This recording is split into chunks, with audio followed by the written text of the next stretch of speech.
Hello, everyone, and welcome to this episode of Ignition Time. Is it a daydream being able to pay for the infrastructure package? Is this actually going to be financed by Pixie dust? Yes, folks, there's no clear plan on how we are going to pay for the infrastructure package because new questions are emerging about how to pay for the bipartisan infrastructure deal, let alone the $4 trillion reconciliation package that is widely expected. Welcome to this episode of Ignition Time, everyone. Let's start with this headline on your screen from the Washington Post. It's a daydream. Questions emerge about financing plans for the bipartisan infrastructure bill. Offsetting $500 billion in new spending without raising taxes or adding to the deficit requires some creative math. Here's an interesting quote from Dean Baker, who's a liberal economist at the Center for Economic and Policy Research. He said this: the idea there's any large-scale fraud is nonsense. They're clearly not going to get $70 billion from cutting people who are getting benefits improperly. Why did Baker say that? He said that because budget experts are challenging the notion that anywhere from $50 to $70 billion can actually be retrieved by reducing frivolous or wasteful unemployment benefit spending over the next decade. In other words, economists are saying, hey, you say you're going to get money from here and there, but you're simply not going to be able to get it. In fact, I'll quote directly from the article.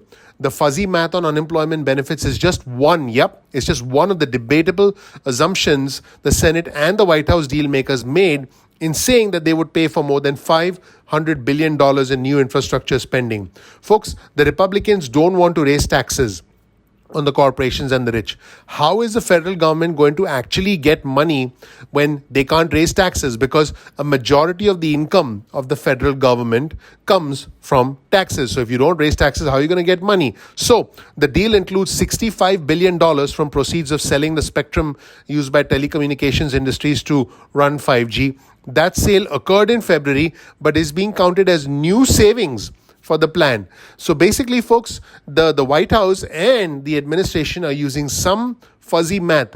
An additional $60 billion in savings comes from dynamic scoring or assumptions that the growth effects of the plan will cause a jump in tax revenue. Basically saying, hey, we're simply going to get more money from the future and that's how we're going to pay for this. That's like spending today and saying, hey, I don't know how I'm going to pay for it, but because I'm going to make more money in the future, I'll be all right. That is not how math works, everyone. Economists say the estimates might prove plausible but represent a major change from traditional scorekeeping of spending plans. In fact, Gleckman said this: it's a daydream to think they can take a list of proposals like this and pay for a $1 trillion or a $500 billion plan. There's not a chance they're going to get it off a list like this. In other words, he said, hey, this list that they have on how they're going to pay for it, there's no chance that they'll be able to pay for it with this list. It's all nonsense. He said it's full of stuff that is not a tax increase and is not a spending cut and is just wishful and fanciful. That is a pretty scathing criticism, everyone. Here's an interesting quote from Jason Furman, who served as a top economist in the Obama administration. I don't think that it needs to be paid for. Some of the pay-fors are real, some of them are less real, and from an economic perspective, that's fine. These are long-term investments that will pay off over time. Let me know what you think about this interesting comment. Now, in a joint statement, the 10 senators who are actually involved in negotiations said this investment would be fully paid for and not include tax increases. Senator Rob Portman, the Republican from Ohio, said it is paid for. It's paid for without raising taxes. Senator Angus King, who's an independent from Maine, said this last week: the key is it's paid for. Unlike a lot of the spending that is done down here, this isn't being borrowed from the next generation. Folks, that's exactly what's happening. It is being borrowed from the next generation, and I'm telling you that it's not paid for because there's no clear plan on how to pay for it. Here's a quote from Mark Goldwyn, who's a senior vice president at the Committee for a Responsible Federal Budget. I'm thrilled the agreement includes offsets, but I worry they're going to generate much less than reported. Let me know what you think in the comment section below. Now, here's some interesting thoughts from Kevin Diggood, an infrastructure expert at the Center for American Progress. He's saying that all of the stuff they're talking about, they call one of these things asset recycling. The practice of auctioning off government assets could bring in more revenue, but could be more successful at the state and local level than the federal government. Kevin said this: It's not clear why public-private partnerships, private activity bonds, and asset recycling are being treated as a revenue source for the federal government. In other words, it's all made up stuff. In fact, let's take a look at this article on your screen from the Tax Policy Center, Paying for Infrastructure with Pixie Dust by Howard Leckman. Folks, this is a pretty scathing article, and you'll get a link to this article in the description section below. I'll quote Leckman from the article. President Biden and a bipartisan group of senators have agreed to the framework, and he talks about the framework, and he says, and they have agreed to pay for it largely with pixie dust. Yep, folks, pixie dust. That is what Leckman is saying. Let's face it. This is what Leckman writes. If Congress wants to pay for a $1 trillion spending plan without raising the deficit, the only real ways to finance it are by raising taxes, cutting other spending, or both. This agreement does very little of either.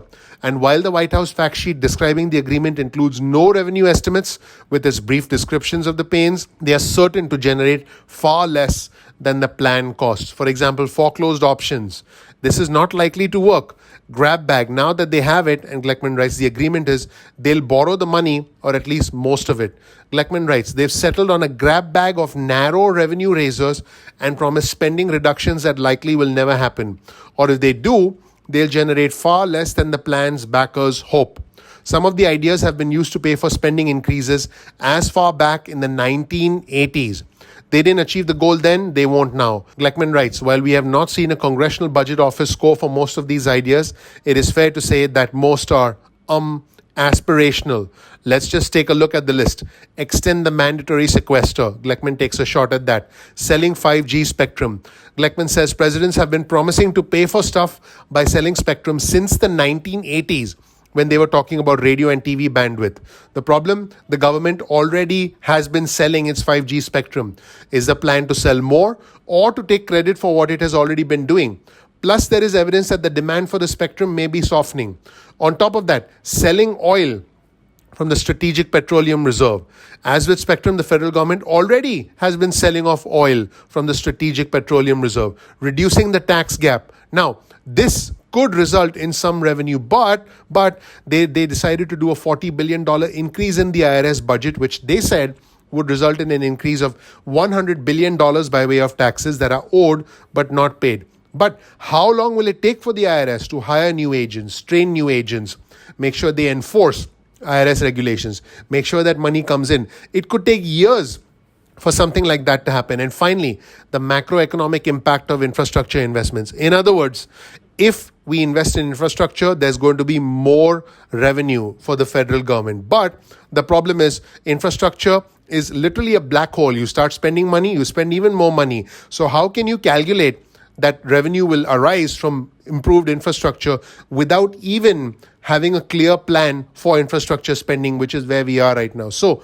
Leckman writes this, before knowing the mix, trying to calculate the overall economic benefits is a fool's errand that won't stop supporters from putting some formulaic number on them, what he calls pixie dust. But any resemblance to what turns out to be reality will be purely coincidental. He said this agreement will produce some money to pay for infrastructure, but it won't be close to $1 trillion. And folks, we haven't even talked about the $4 trillion in spending that the Democrats want to do through their reconciliation package. Please click the like button. Please subscribe. Please enable notifications. My name is Dr. Nitin Chhoda with Ignition Time. This right here is a little bit of information about me. You learn more about who I am, what my journey has been like, and why you should listen to me.